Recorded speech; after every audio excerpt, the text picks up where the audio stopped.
Okay, today we're going to talk about the most common installation mistake I see in my business.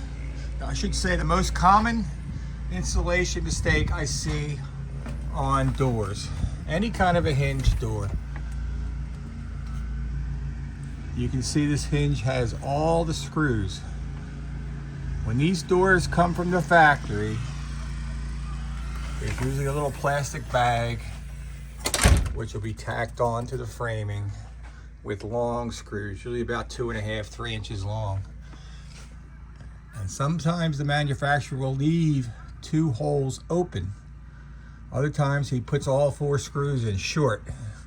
But once the door is set into the rough opening, you take out the short ones, 2 of them, and you take those long screws they give you and you install them. What that does, it grabs a hold of the rough framing behind here and helps carry the weight of the door. If they do not install these screws, the door will drift at the top. It'll start to drop down, and the heavier the door, the quicker it will do.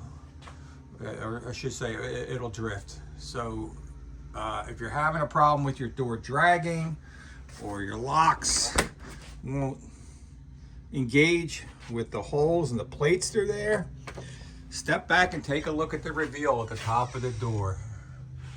Check the hinge and make sure that those screws are installed, because usually when people call me with those type of complaints, I will find those screws are missing.